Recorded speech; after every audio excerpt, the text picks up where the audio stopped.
Rosas with 21st Century here in Pasco, and thank you so much for joining me for chapter 2 and 3 of How to Speak Dolphin. Let's get started.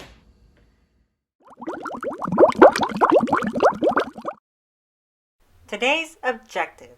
I will follow along with Miss Rosas in chapter 2 and 3 of How to Speak Dolphin. I know I have it when I can summarize chapter 2 and 3 of How to Speak Dolphin. Vocabulary words. Spigot, a faucet, confined, restricted in area, crammed, intermittent, displaying in a random pattern, not consistent, coiled, something that takes the shape of a circle, ring, or spiral, coddling, to treat with too much care, ragged, old and torn.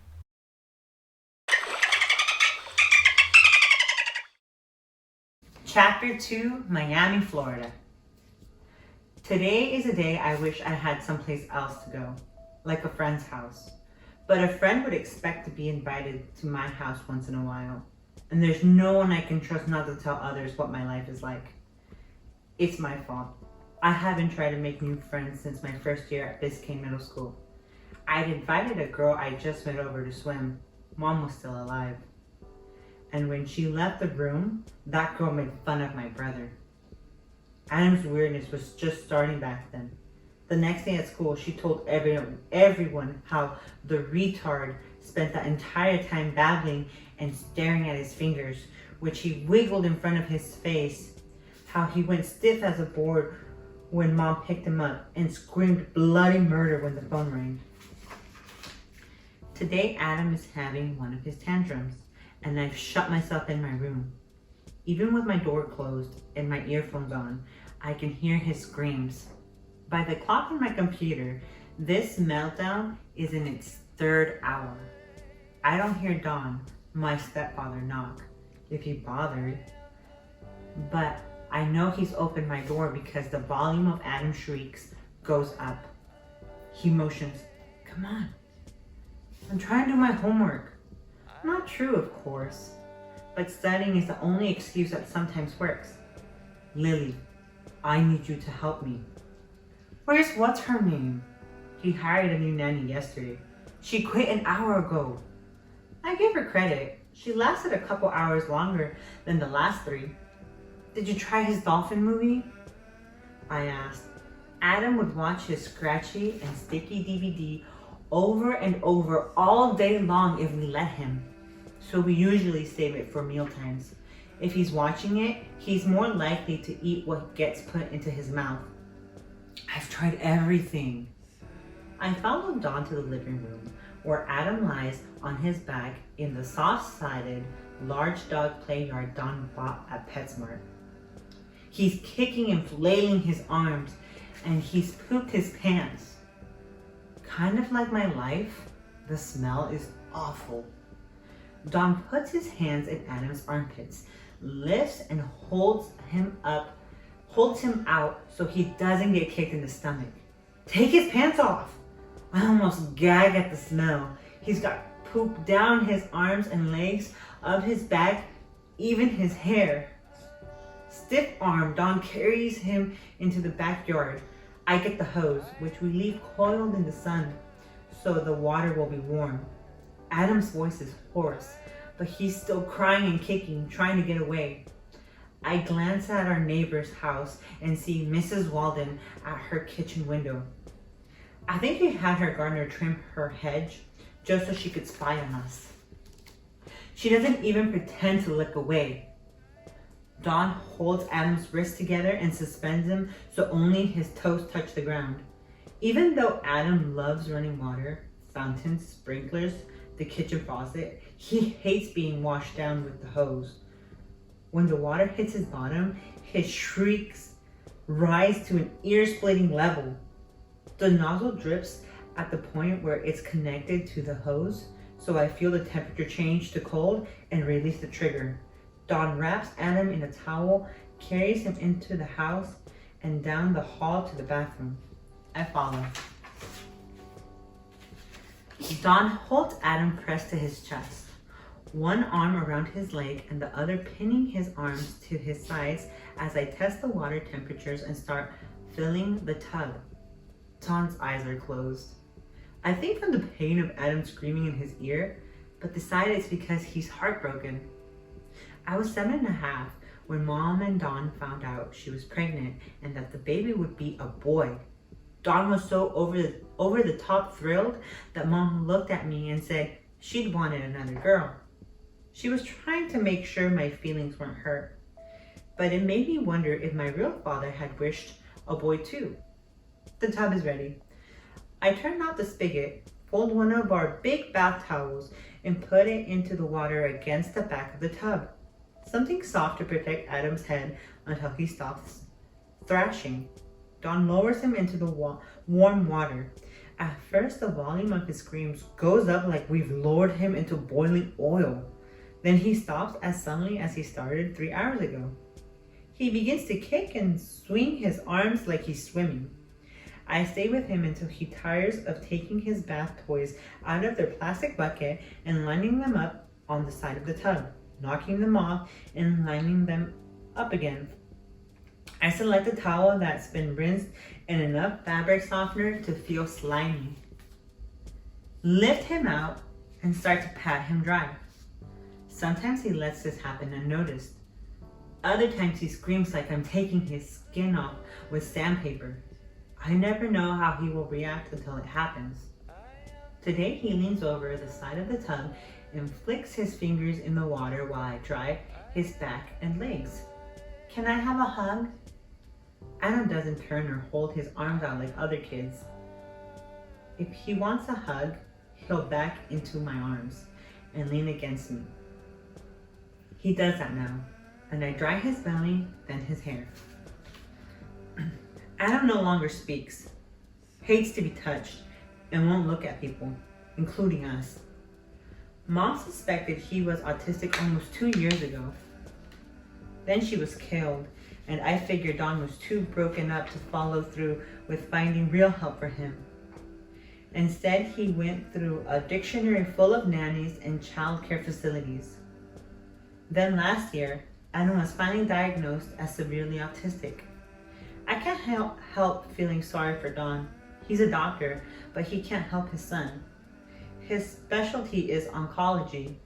If Adam had cancer, Don might be able to cure him. The first reaction of new nannies when they see Adam in his padded play yard is horror. But Adam is happier when he's confined. Maybe happy is not the right word. He's calmer in a tight space. Before Mom was killed, she used to let him sleep in the bottom drawer of her dresser, surrounded by soft old sweaters and silk scarves. Don used to accuse Mom of coddling Adam, and after she died, he stopped letting him sleep in the drawer, and Adam went back to walking at all hours of the night. Don's older than most fathers. I never gave that any thought until yesterday after school. Adam was asleep in his play yard. Don was in his recliner, leaning forward, watching him sleep, which is about the only time Adam is at peace. He looked up, saw me in the doorway, and put a finger to his lips. I've gotten close enough to see that his eyes were red. What's wrong? He shook his head. Have you been crying? He didn't say yes or no. I had to go downtown today for a meeting, and I was at the traffic light at the bottom of the off-ramp. You know, where the men try to wash your windshields for tips. Don bowed his head. I'm not sure you'll understand. You could try me. It was raining. Not hard, just enough that I had the wipers on intermittent. But this guy squirts my window and starts wiping. I tried to wave him off, but he didn't see me. Like Adam doesn't see me. The light changed and the woman behind me blasted her horn. The man got the same look Adam gets when he hears loud noises. I could see the pain it caused him, but he kept wiping my windshields trying to get every drop. I think about patting Don's shoulder, but don't. You know Miami drivers. 5 seconds and the whole line of cars is honking. My wiper swept across, catch the man's cloth, and snatched it away. He stood there, his face scrunched up in pain from the blaring horns, his cloth snagged by my wipers, and he couldn't move. I feel like I was looking at Adam 20 or 30 years from now. He looks at me. What will become of him? I'll take care of him. That's easy to say. I will, I promise. In spite of everything, I love my brother.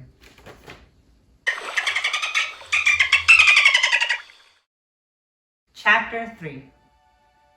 I'm not sure I meant what I said about taking care of Adam. Since Mom died, Dawn has expected me to take her place. Instead of Adam's half-sister, I'm supposed to be his mother. But if Dawn croaks tomorrow, here one day and gone the next like Mom, I'm not sure I can take care of myself or Adam. And there is my own life to think about. Nothing worked out the way Mom thought it would when she married Dawn. He's a successful doctor and was really in love with her. I didn't have any feelings one way or the other about them getting married. My real dad was killed in the Iraq War when I was 2. And though there were pictures of him all over our apartment, I didn't remember him. After Mom married Dawn, we moved from an apartment on Kendall Drive near Mom's job as a nurse aide at Baptist Hospital to a beautiful Coral Rock house with an automatic gate and a swimming pool in Coconut Grove. It's within walking distance of Biscayne Middle School, a private school that Mom would never have been able to afford to send me to if she hadn't married Dawn. Our new life seemed perfect, and she and Dawn were even happier after Adam was born. I was too. But by the time he was a year old, Mom started to worry something was wrong. Dawn said it was her imagination, and since he's a doctor, Mom stopped talking about it to him, but not to me. She went online and found a list of symptoms that fit Adam's behavior. Watch, Lily. He doesn't look at me when I feed him. Maybe he's more interested in what he is looking at. He doesn't smile when I smile, and he stopped responding when I say his name. Mom, Dawn says there's nothing wrong with him. He should know. Mom looked at me. He's wrong, Lily. I'm sure of it. Adam is autistic. He has all the signs. Look at this list. She took a ragged piece of paper from the pocket of her robe and handed it to me. I had to unfold it carefully since she'd nearly worn it out, checking and rechecking his symptoms. There were little blue marks beside the ones she thought he'd shown so far. Doesn't make eye contact, doesn't smile when smiled at, doesn't respond to his name or to a familiar voice, no longer sleeps well, doesn't follow an object visually, doesn't point or wave goodbye or use other gestures to communicate, doesn't look when you point things out, doesn't imitate your movement or facial expression, doesn't reach to be picked up. I refolded it and handed it back to her. I was only 9, but she watched me, wanting to see if I agreed with her. The problem was I did. I didn't want to believe it either. There was an autistic kid in school. He had to go up to special classes in the morning and be shadowed by an aide the rest of the day. He did weird stuff all the time, like cover his ears and bark like a dog when he got too noisy. At lunch, he couldn't stand for his food to touch. If his aide or a teacher wasn't nearby, me and boys would stir his food together and put a ringing cell phone next to his ear. What do you think? Mom asked. I don't know, Mom. I'm 9. But you can see these all apply, can't you? I guess. At that moment, the kitchen phone rang. Anna began to scream. Thank you so much for joining me today for chapter 3 and 4. I hope you enjoyed it, and I hope you join me next time for chapter 5 and 6. Thank you and have a wonderful day.